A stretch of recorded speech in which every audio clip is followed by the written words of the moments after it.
आपके सामने एक प्रॉब्लम लेके आए हैं जिसका नाम है टू स्टैक।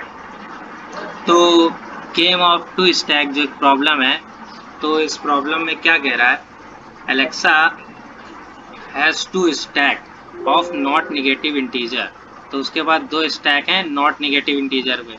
तो फर्स्ट स्टैक में एलिमेंट हैं जो ए ऑफ जी नॉट से A of N minus one तक है। ऐसे बी में एलिमेंट हैं जो बी ऑफ जीरो से B of N minus one तक है। और इसकी जो इंडेक्सिंग शुरू हुई है, वो इसकी इंडेक्सिंग शुरू हुई है आपकी जीरो से लेकर के इंडेक्सिंग शुरू हुई है। तो एलेक्सा जो है वो चैलेंज करता है नाइक को कि वो एक गेम खेले, जहाँ पर एन जो है वो नंबर ऑफ मूव्स हैं जो नाइक कैन रिमूव। तो नाइक जो है वो रिमूव कर सकता है वन इंटीजर फ्रॉम किसी भी top of the stack of either A and B, और Nick keep the running sum. और वो कितने एलिमेंट को निकालता जाएगा उसका सम लेता चला जाएगा है। और नाइक जो डिस्क्वालीफाई हो जाएगा तब जब उसका रनिंग सम जो है वो ग्रेटर देन किसके हो जाएगा, एक्स वैल्यू से। एक्स एक सम है जो गिवन होगा, सम एक गिवन होगा at the time of starting से वो गिवन होगा वो सम। अगर नाइक का सम उससे ज़्यादा हो जाएगा तो डिस्क्वालीफाई हो जाएगा। और जो नाइक का जो फाइनल स्कोर होगा वो टोटल नंबर ऑफ मूव्स होगा कि उसने कितने स्टैक के कितने एलिमेंट को रिमूव किया है टॉप से। तो वही उसका टॉप एलिमेंट मतलब मैक्सिमम स्कोर हो जाएगा। तो जैसे गिवन है A and B and X for game जीज है, find the maximum possible score Nick can achieve. और मैक्सिमम स्कोर कैसे होगा, maximum number of integer can be revolve without being disqualified. तो डिस्क्वालीफाई बिना जितने मैक्सिमम नंबर ऑफ मूव्स निकाले वही उसका स्कोर हो जाएगा। तो हम लोग को कंस्टेंट दे रखे हैं कि गेम मतलब टेस्ट केस कितने गेम हो सकते हैं, 50 गेम हो सकते हैं और मिनिमम से मिनिमम एक गेम हो सकता है। और यहाँ पर अपना कुछ इनपुट फॉर्मेट दे रखा है। इनपुट फॉर्मेट कैसे, जी होगा मतलब नंबर ऑफ गेम्स कितने होंगे, उसके बाद एक होगा उसके बाद होगा हम लोग को बताया जाएगा एलिमेंट इन ए स्टैक जो कि 5 गिवन है। ऐसे बताया है एलिमेंट इन बी स्टैक जो कि 4 गिवन है।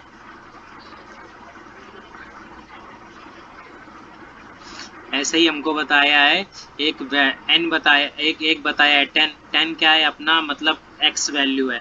एक्स क्या होता है, मतलब जो हम रनिंग सम जो निकालेंगे वो अपना इससे ज़्यादा नहीं होना चाहिए, इसके इक्वल टू हो सकता है। मतलब जो अपना जो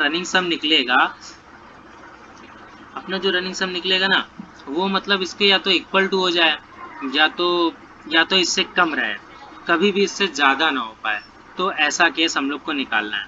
तो जैसे एग्जाम्पल देख लीजिए, फर्स्ट स्टैक में है 4 2 4 6 1 है, ये एलिमेंट है। और सेकेंड स्टैक में क्या है, सेकेंड स्टैक में है 2 1 8 5।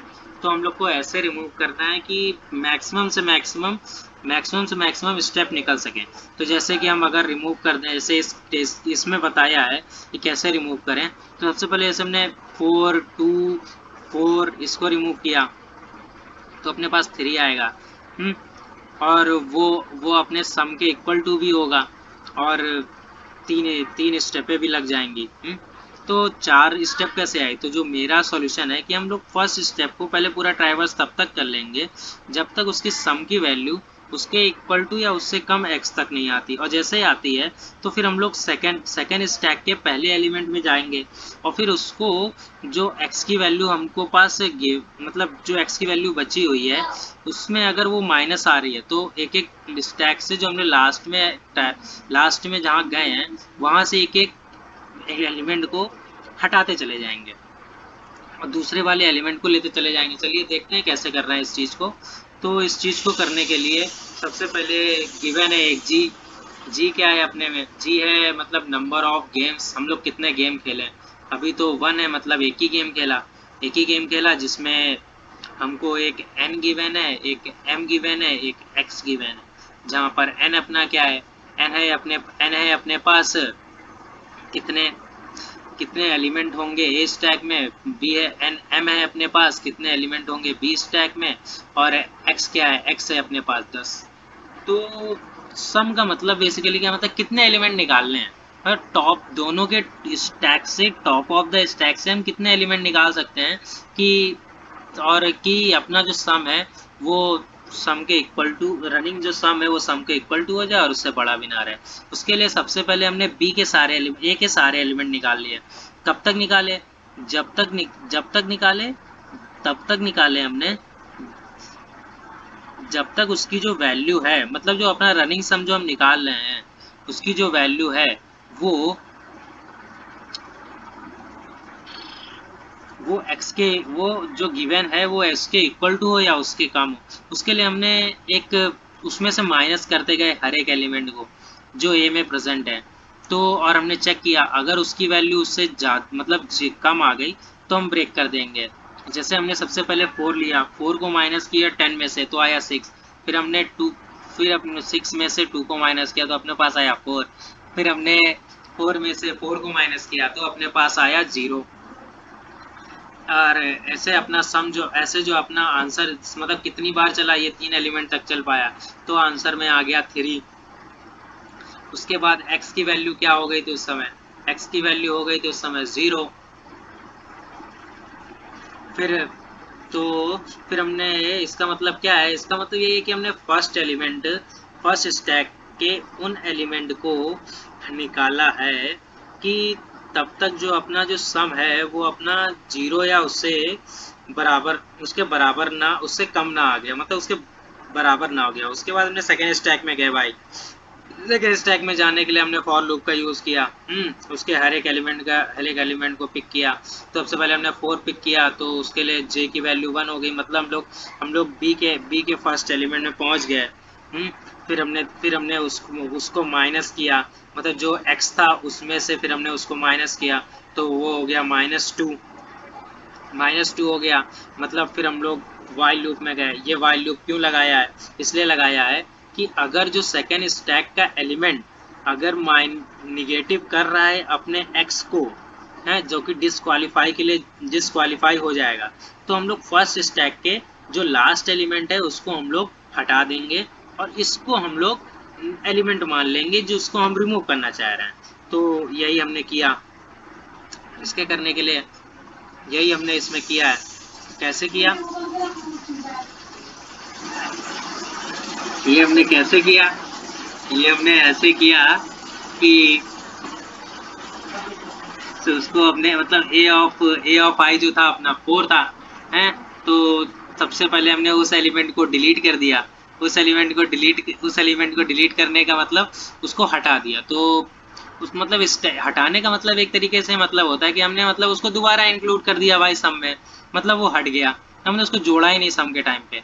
फिर नहीं जोड़ा तो भाई x की वैल्यू हो जाएगी 2। फिर हम लोग मैक्सिमम निकाल लेंगे, मतलब मैक्सिमम जो आएगा, मतलब मैक्सिमम किसका, आंसर, और i प्लस जे का जो मैक्सिमम होगा वही अपना मैक्सिमम होगा। तो i और j+1 का आंसर और i प्लस जे का जो मैक्सिमम होगा वो क्या होगा, वो होगा अपना 3। क्यों होगा, क्योंकि भाई i की वैल्यू 2 थी, j की वैल्यू 1 थी, तो i प्लस जे हो गया 3 और आंसर शुरुआत में 1 था ही, तो इसलिए वो हो गया 3। दोनों का मैक्सिमम ही 3 था। अब हम लोग सेकेंड एलिमेंट पे गए।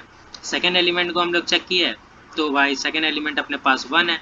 तो जब x से माइनस करेंगे तो x की वैल्यू थी 2 और उसमें -1 किया तो x की वैल्यू होगी -1, तो निगेटिव है नहीं, तो हम लोग डायरेक्ट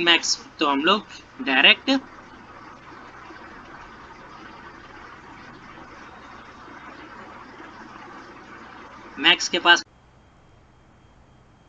की वैल्यू थी 2 और उसमें -1 किया तो x की वैल्यू होगी -1, तो निगेटिव है नहीं, तो हम लोग डायरेक्ट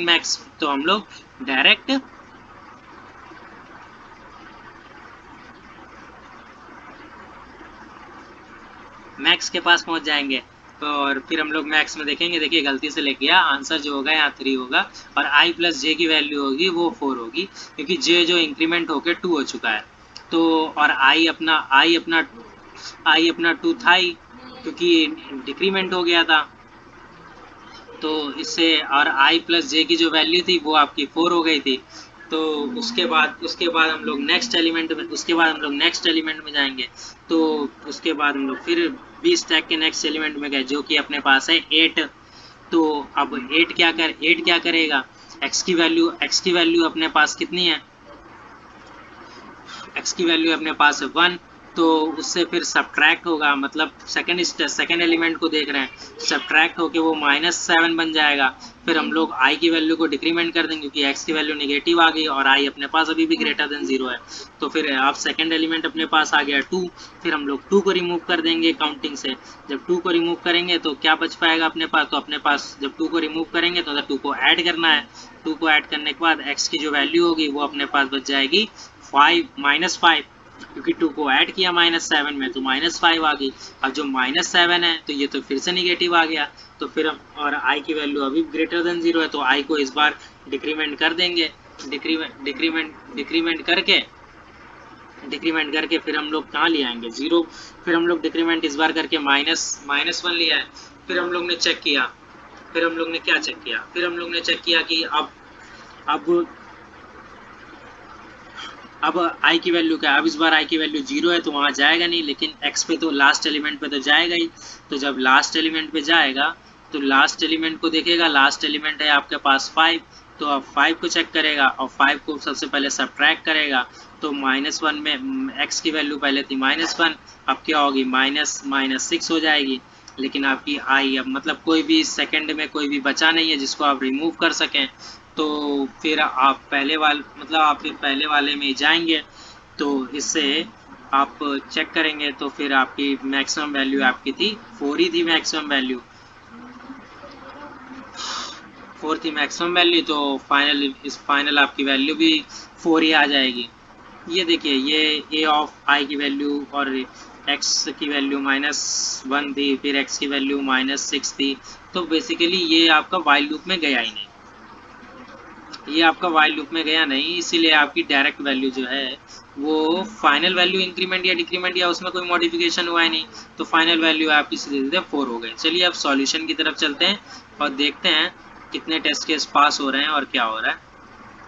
तो चलिए अब सॉल्यूशन की तरफ चलते हैं और इसको सबमिट करके देखते हैं। तो चलिए बेसिक जो आइडिया है वो पहले मैं बता देता हूँ कि जो पहला स्टैक था, पहले स्टैक में मैंने वो सारे एलिमेंट निकाले कि ताकि अपना जो सम है वो ग्रेटर देन या उससे कम ही रहे, जो अपना सम गिवन है उससे कम रहे, कभी उसको पार ना कर पाए। फिर मैं सेकेंड एलिमेंट में चेक किया, एक एक एलिमेंट को निकालता गया, इधर से उसमें डालता गया, इधर से निकालता गया, उधर से डालता गया। बेसिकली मैं एलिमेंट को ऐसे देख रहा हूँ कि सम जो है एक को मैं पूरा खाली कर लूँ पहले और फिर सेकंड वाले को मैं एक एक करके चेक करता हूँ। तो चलिए सॉल्यूशन की तरफ चलते हैं। तो सॉल्यूशन में और सिंपली सब कुछ एक्सप्लेन ही है, तो डायरेक्ट रन करता हूँ और देखिए सारे टेस्ट के बेसिक टेस्ट केस पास हो रहे हैं। चलिए अब सबमिट करते हैं।